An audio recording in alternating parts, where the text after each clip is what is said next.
Mesdames, Messieurs, bonjour et bienvenue à vous à ce flash d'information. Le ministère algérien des Affaires étrangères a annoncé hier que l'Algérie était prête à dépêcher en urgence, dans le cas où le Maroc accepte cette offre d'aide, une équipe d'intervention de la protection civile comprenant 80 secouristes spécialisés suite au puissant séisme qui a frappé le pays, a indiqué dimanche le porte-parole du ministère.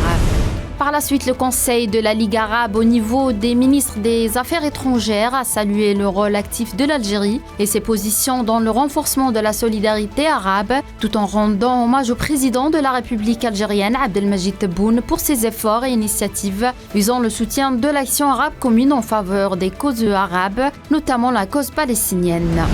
Le ministre algérien de la Justice, Abdelrachid Tabbi, a reçu dimanche le président du Conseil d'État italien, Luigi Mariotti, qui effectue une visite en Algérie. Les deux parties ont évoqué l'état des relations de coopération bilatérale entre les deux pays dans le domaine judiciaire et examiné les moyens de leur développement dans différents domaines, entre autres le volet relatif à la justice administrative.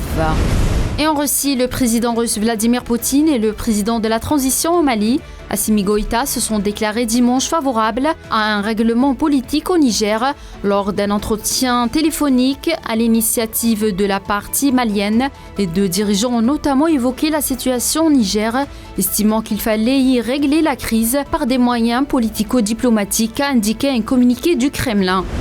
Hier, le ministère russe des Affaires étrangères a exigé de Paris des excuses à une journaliste russe qui n'a pas été admise à la conférence de presse du président français Emmanuel Macron au sommet du G20. Je cite aujourd'hui la rédactrice en chef du site Russia News, Ekaterina Nadolskaya, s'est vue refuser brutalement l'accès à la conférence de presse du président français. Nous exigeons des excuses de la part de l'Élysée auprès de la journaliste, a déclaré le porte-parole du ministère Maria Zakharova. Lors d'une conférence de presse à l'issue du sommet du G20 à New Delhi, au lendemain de sa première rencontre avec le Premier ministre chinois Li Qiang, la Première ministre italienne Giorgia Meloni a déclaré que l'Italie n'a pas encore décidé si elle allait se retirer du projet de nouvelle route de la soie mené par la Chine, assurant qu'une telle décision ne nuirait pas aux relations bilatérales avec Pékin. La ministre allemande des Affaires étrangères, Annalena Baerbock, est arrivée à Kiev pour une visite inopinée. Madame Baerbock a annoncé par la suite son intention de continuer à soutenir l'Ukraine sur le plan économique, humanitaire et militaire. Elle a également rappelé à Kiev l'importance des réformes visant à lutter contre la corruption. Le Royaume-Uni a connu dimanche un 7e jour consécutif où le thermomètre dépasse les 30 degrés. Une vague de chaleur inédite d'une longue durée pour un mois de septembre, a indiqué l'Agence nationale météorologique.